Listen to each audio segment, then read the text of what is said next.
Greetings, welcome back. I called one of the games on this board about halfway through. But, tonight it was weird. So we had two in the Central and two in the North, which means you had very good defense and goaltending in the North and tons of goals in the Central. Because sure, why not? Everything's all topsy-turvy, lopped on its head. No problem. Sure, fine, all right. Good, all right.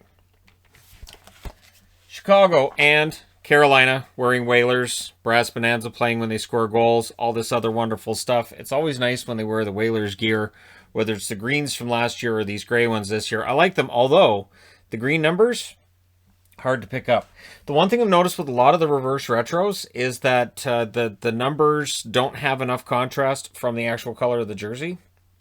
It's a minor quibble, of course, but it's noteworthy, so we'll see whether or not the NHL does another round of this kind of a specialty jersey next year and if they fix that. So it was reverse retro night. Back and forth game early with no whistles. Shots were 2-0 for the Canes at 6 minutes. We actually got a whistle around the 6-minute mark. Hawks had a chance that trickled wide. Lankinen then fell back onto a puck at 8 minutes and 40 seconds. Both goalies look good early. The Hawks get a power play, and the Canes respond with an excellent penalty kill. Then Nino Niederreiter scores from Jacob Slavin at 15:22. Brass Bonanza plays, and that's 299 points for Nino.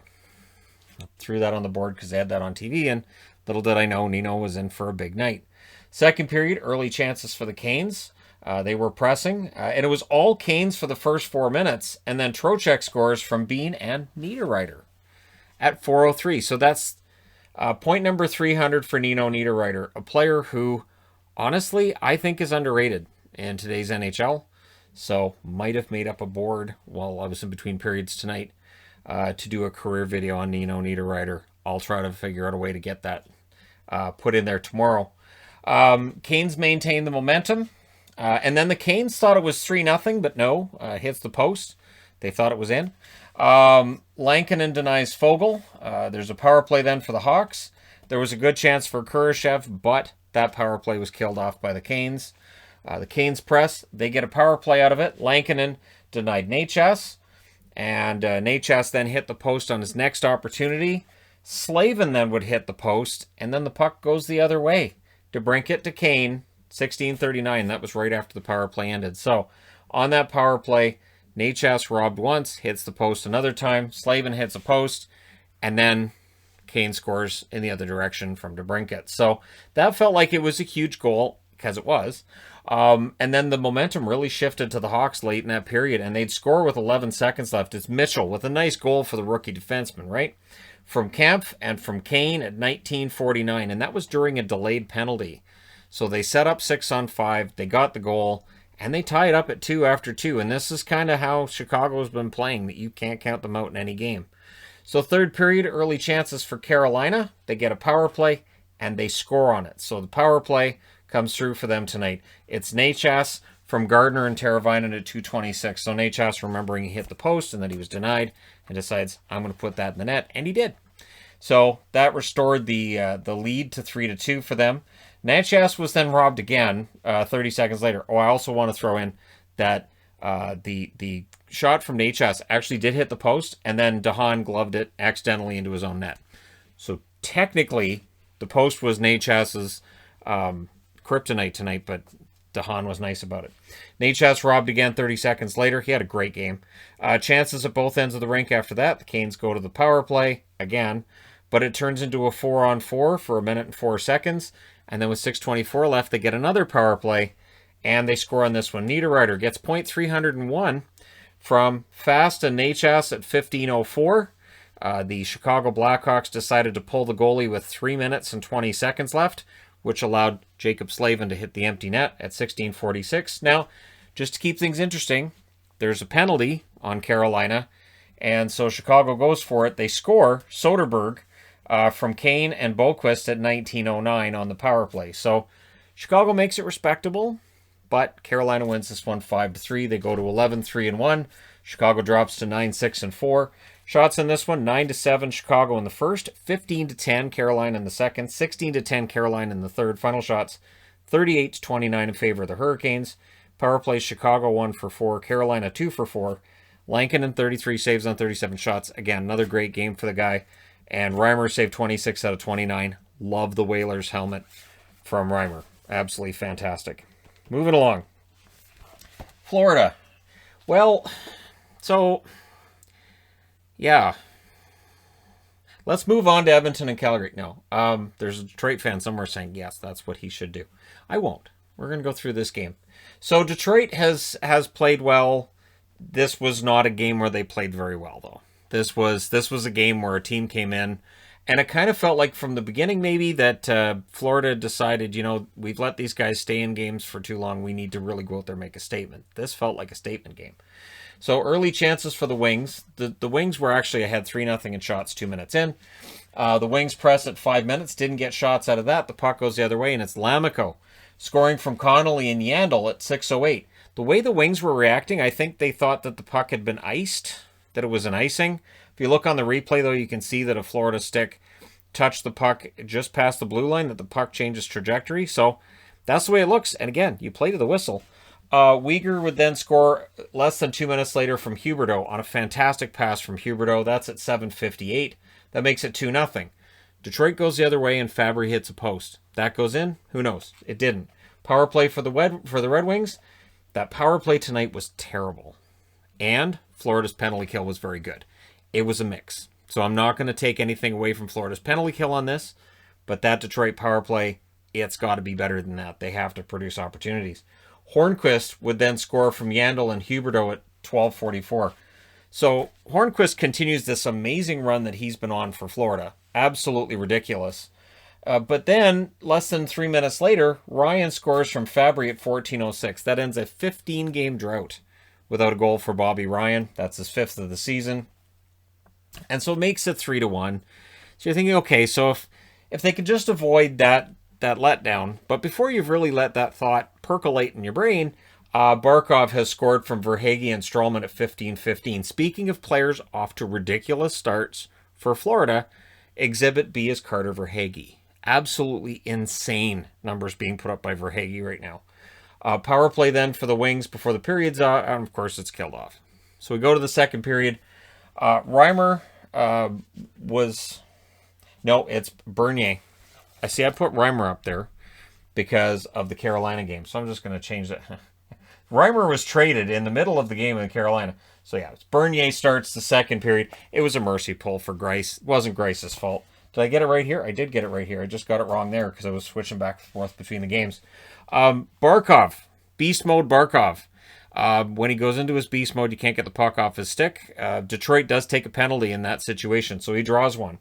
Drieger stopped a chance for Mantha. The shots were 9-9 with 4 minutes left. I really thought, after the first period, I thought Florida kind of took it easy on them, to be honest. I know the shots would tell you otherwise, but to me it felt like Florida was kind of like, okay, we've got this. The Wings with some near misses, but those near misses are an issue in every single Red Wings game. Every single Detroit game, you can point to maybe 4 or 5 times where you go, if that pass had connected, that's going to be a goal. If that shot had just been, it's so close. Ekblad would score from Uyghur and Duclair at 19:38. Filthy goal in the final minute by Ekblad. Absolutely ridiculous goal. That's his 5th of the season. So we go to the third period.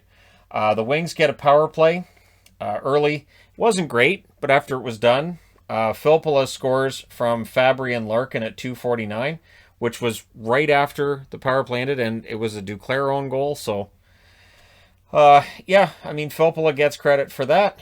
Then we have a power play for the Panthers, and they score on it. So they weren't giving Detroit any daylight here. It's Hornquist scoring from Barkov and Yandel at 5:50, and then just for fun, Duclair gets his second. He scores from Barkov and Verhaeghe at 8:56. So again, Verhaeghe with points, Barkov with a bunch of points. Duclair gets his second. He gets an assist tonight as well. Huberdeau's on the board a couple of times. They win this one 7-2. They go to 11-2-2. Detroit drops to 4-12-3, and they get to play them again tomorrow. So Detroit had better hope it's a better game tomorrow. The shots in this one were 13-9 in favor of Florida in the first, 12-10 Florida in the second, 14-13 Florida in the third. Final shots 39-32 in favor of the Florida Panthers, who went 1 for 2 on the power play. Detroit 0 for 4. Drieger saves 30 out of 32. At the other end of the rink, Grice saved 9 out of 13, and then Bernier saved 23 out of 26 in relief. And this was a rough one. This might have been the ugliest game I've seen from Detroit this year, where this wasn't close, and it stayed not close. And everything Florida put at the net. And I mean, Florida has elite level talent up front. Their top six is among the best in the entire National Hockey League. At some point, we'll have a discussion about that. And yeah, Florida again tonight. They proved they're just as good as advertised. Next up, Battle of Alberta. It wasn't really a normal Battle of Alberta, was it? Like, there wasn't like a bunch of fighting and brawls. There was more stuff going on like that in the Vancouver-Winnipeg game tonight. Well, late. Which was partly the referee's fault, but we'll get there. So, Flames had their lines in a blender to start this game. I mean, on the one hand, when it works, you look at that and you go, wow, they mixed up the lines. That really worked for them. But when it doesn't, you look at it and you say, I just don't know that the coach has the pulse of this team. I just don't know. So let me know which mind you're of when it comes to Jeff Ward on this team right now. Early chances for the Oilers. We're testing Riddick. The shots were 5-0 for the Oilers 5 minutes in. And again, this is plaguing the Calgary Flames. They don't start games well. They've put themselves behind the 5-hole. Sure enough, Puljujarvi scores from Barry and Nurse at 5:41. So that's his, I believe, 5th of the season. 1-0. And it was another terrible start for the Flames. 9 minutes into this game, they have one shot. So you've allowed the first goal. You've put yourself behind. You've left your goaltender kind of hung out to dry a bit. And then they started to play. They started to show some fight back in this. They showed life at the half. The shots start evening up. The momentum had definitely shifted. Smith denies Mangiapane. Flames get a power play with 3:06 left. However, Lucic takes a penalty to make it a 4-on-4 with 50 seconds left in the power play. So it's 1-0 Oilers after one. Second period, Riddick denied Cuckoo. Riddick had a very good game. I think Calgary kind of wasted a good game from Riddick tonight. Hanifin then loses his stick. The Oilers were pressing when that was going on. They don't score, obviously. Smith then saved a chance from Bennett, and the Oilers sure swear a lot. I know it was Tyson Barrie at one point. I'm trying to recall who was right before that, but they even mentioned on the broadcast, yeah, those microphones are picking up everything down there. I didn't notice it as much after that. So I don't know if they turned that microphone off or, yeah, maybe they just had Tyson Barrie mic'd up and they realized pretty quickly we probably shouldn't do this. So because he thought there should have been an icing when there wasn't, and there was a penalty they thought should have been called that wasn't, and that's a theme with the Canadian games tonight. Penalties not being called that players think should have been. Power play for the Flames. It has no shots. This is, of course, after 8 minutes. The Flames were ahead 3-2 in the shots. Draisaitl had a shot that goes wide. The Oilers get a second power play. That was the only power plays they had in the game. They didn't get anything after that. Smith saved a Hanifin shot. There's a near miss by McDavid with 3 minutes left. And then Gaetan Haas scores from Neal and Chason at 17:55. So here's the interesting thing. It's 2-0 Oilers. Draisaitl, not on the board. McDavid, not on the board. The Oilers this year, one thing I'll say for them, they're getting wins when those guys don't necessarily produce a bunch of points. There was a game last week where they got on the board with the empty net goal at the end. So you can still say, oh, they've got this huge streak going. Yeah, but they're not the reason the team won. And that's key. If the Oilers are going to turn this around in the playoffs, they're going to need their depth guys to do well. And right now they're doing pretty well. Archibald nearly made it 3-0 after that, but the puck goes the other way. Anderson scores from Gaudreau at 18:40. Again, feels like a key goal. It's less than a minute after the Oilers made it 2-0, so it's 2-1. Third period, early chances for the Oilers. Riddick denied Draisaitl. Draisaitl had opportunities tonight. Riddick just said no. Power play then for the Flames. It gets one shot. Very tight checking third period. The shots were very low. This is right around where I thought, the North is playing like the West tonight. The West has good goaltending, good defense, and teams know how to trap the game and shut it down. The East has that as well. North tonight had that going on. Goaltender gets pulled with 1:40 left. The Flames are unable to tie it, so they drop to 8-1. The Oilers go to 11-8. Shots in this one, 10-8 Calgary in the first, 12-6 Oilers in the second. Both teams had 5 shots in the third. Final shots 25-21 for the Oilers. Power plays Edmonton 0 for 2. Calgary 0 for 3. Smith saves 20 out of 21. Riddick saves 23 out of 25. And there you go. The Oilers beat the Flames. And they meet again tomorrow. I am doing the preview as soon as this video is done. So the preview will be up tonight because we've got a bunch of early games tomorrow. So, in fact, there's hockey all day. I will do my best to review during the day. We'll see if I can find enough time to get it all done. Yeah, I'm going to do my best. So, last game on the board here. Winnipeg and Vancouver. Moral victories don't help. And for the Canucks tonight, it feels like they got another one. They got another game that we can walk away from, and I am sure that when they talk to the press, it's going to be, well, we did some good things tonight. We felt like we just didn't get the breaks. We're close. We can feel that we're close. We had points in 3 straight games coming into today. We're not that far off. Reverse retro night. Apparently they're going to wear the reverse retros for all 4 home games. I'm calling it now. If they lose all 4 of those games, it'll go the way of the Vancouver Millionaires jersey. We won't see it again. Demko looked pretty sharp early on. The Jets had some early puck control, and then the Canucks cough it up in the other zone, and Edler is not catching Mark Scheifele. It's not going to happen. So Scheifele on a breakaway. Fantastic deke. I assume Demko had to go up into the 4th or 5th row to get his jockstrap after he got deked out on that one by Scheifele. So at 7:25, the Jets go up 1-0. And again, turnovers. And then after that, there was another turnover. The Canucks were guilty of, I counted like 3 turnovers in the 2 minutes. Both the one that leads to that goal and after that. You can't have those kinds of turnovers, and it's still going on for Vancouver. The Canucks, coming into tonight, were 0-10 when they allow the first goal. Basically, the Canucks are that team that when they allow the goal first, you can just watch something else. Be like, fine, we'll watch Little House on the Prairie. Why? Game's over. But it's first period. Yeah, but the other team scored, so Canucks are done. And that is a feeling that started creeping in now. So Demko stopped an Appleton chance. Appleton was denied by Demko a bunch tonight. Eriksson takes a penalty. Jets go to the power play. Jets pressed after the power play. And Demko was the reason this was kept at 1-0. The Jets were swarming. 2:57 left. Miller takes a penalty. The Jets go to the power play. I thought JT Miller had a rough game. I believe he was the one that was passing it back to Edler. And then it ends up with the goal in the back of their net. And then there were last moment chances for the Canucks. Their best opportunities were in the last minute of that period. Brock Besser had a ton of opportunities tonight too. He's been burying those all year against Winnipeg. It just didn't happen. So you go to the second period. Miller with an almost WTF turnover. He skates out from behind his own net into 2 white jerseys. And I'm thinking, what you doing? What's that about? Pettersson was denied by Brossoit. Wheeler takes a penalty. It's the first Canucks power play in the game at that point. Brossoit then denied Pettersson again. I will say, though, Pettersson seemed to get kind of frustrated as this game went along. And there are some signs. We'll talk about it. There are some signs that Pettersson might be going back into some bad habits here. Virtanen decided to try going 1 versus 4. There's 4 white jerseys back, and I'm just going to go in. No, you're not. So, of course, it didn't work. Myers had a chance to win high and wide.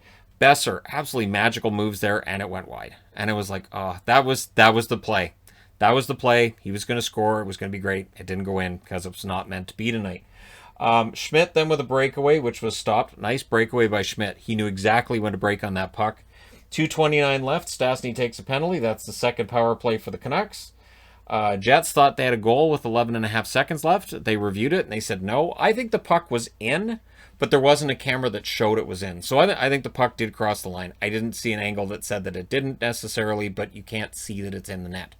So since the call on the ice was no goal, you can't overturn it. Third period, Pettersson had a chance that was taken away by Pullman. Tucker Pullman had a pretty good game. Line shuffling then by the Canucks. They were pressing fine. Like, they had the puck quite a bit in the Winnipeg zone, not getting shots. Ragging the puck and overpassing. It's standard when the Canucks are struggling, and this goes back to when they wore the original red and blue version of the jerseys they were wearing tonight. It reminded me a lot of that era. How the Naslund-led team would get into these games and they'd just be ragging the puck, and you're like, okay, take a shot. No, seriously, take a shot. Just take a shot. It wasn't just Lume. It was the whole team.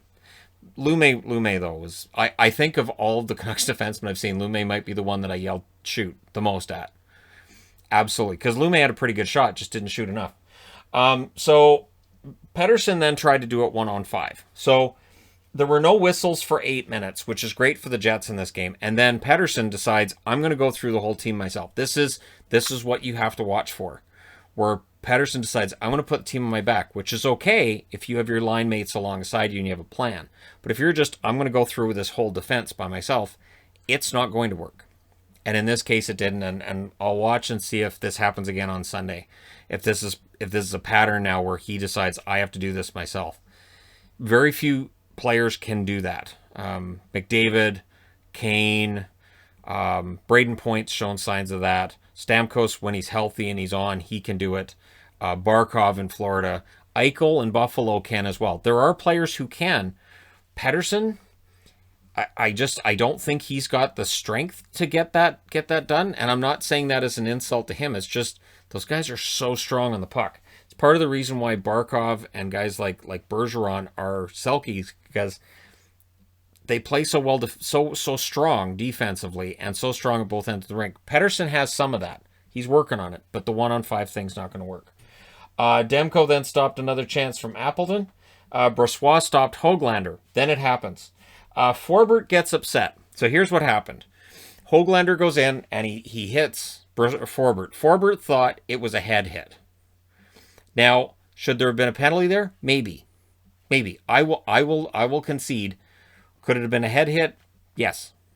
Could the referee have called something there? Maybe. Then Forbort gets up and he cross-checks Höglander twice and then a third time, which knocked him down. Was that a penalty? Absolutely. The referees don't call it. Then I think it was the Jets had too many men on the ice. They didn't call that either. Now, it's fine to let them play, but you could tell something was percolating in this game. You could tell that tempers were starting to flare. Referees in this game needed to call something to take the temperature down before something happened. So the Canucks had a 3-on-2 that misfires with 2:28 left. Demko gets pulled. When you pull the goalie against Winnipeg, Winnipeg scores. In fact, the words I said were, oh crap, when I heard Demko was on the bench. Because Appleton gets the empty net goal. Appleton figured out the best way to get a goal is Demko's on the bench. I'm getting the goal. Pionk with the assist at 18:43. And I think Pettersson on that play, it's just, again, it's one of those things where I think he's got to work on some of the stuff. And yeah, it is only his third year. And then with 41.3 seconds left, it's a dog pile. And who's in the middle of it? Forbort. So this is one of those plays where if a penalty had been called either on the hit by Höglander or on the cross-check by Forbort, and whatever penalty you want to see might be dependent on which team you're cheering for, but if they'd called penalties there, or even the too many men on the ice, something, right? Just to have a power play, just to have some special teams in there, we probably don't get the dog pile, and those are always scary. I always think about the guy at the bottom of the dog pile, all the skates and sticks and just all of that pressure, right? So it's not a good look. And then they spent a few minutes going through who was getting the penalty for what against who, and it was again, this was preventable. Penalize Höglander or Forbort, and this doesn't happen. We don't get this late in the game. Does this end up leaking over into Sunday's game? I don't think so. That kind of stuff doesn't normally go from game to game anymore, usually, but we'll see. So for Winnipeg, they win 2-0. This is Brossoit's second career shutout, so kudos to him. He's had a very good start to the season. Shots were 15-9 Winnipeg in the first, 11-8 Vancouver in the second, and 8 apiece in the third. In the second period, I went in and told my wife, I said, Vancouver's not scoring tonight. It's not going to happen. It's again, I've talked about this before, it's the Curtis Sanford rule, where by about the second period, you're like, oh, we're making the goalie look like Patrick Roy. Okay. And it's just not going to go in. Final shots, 31-28 for Winnipeg. Both teams went 0 for 2 on the power play. Brossoit saves all 28 shots. He was full value, very good. Demko, 28 saves on 30 shots. Demko has quietly turned around after a slow start. He's become a very good goaltender for the Vancouver Canucks. He is the starter. If you look at who's getting the most starts, he's getting the lion's share. Holtby's clearly been pushed back, although Holtby probably starts on Sunday. But yeah, it's a moral victory, but they're 8-12-1. And Winnipeg goes to 10-6-1, and whether you're going by winning percentage or points, each of these losses by Vancouver hurts. They're in a position where they can't afford to keep losing games, and here we are. Let me know your thoughts in the comment section below as always. Don't forget to hit like and subscribe if you're browsing your way through. You just happened upon this video. Thank you guys so much for watching, for all your support. I will talk to you again soon.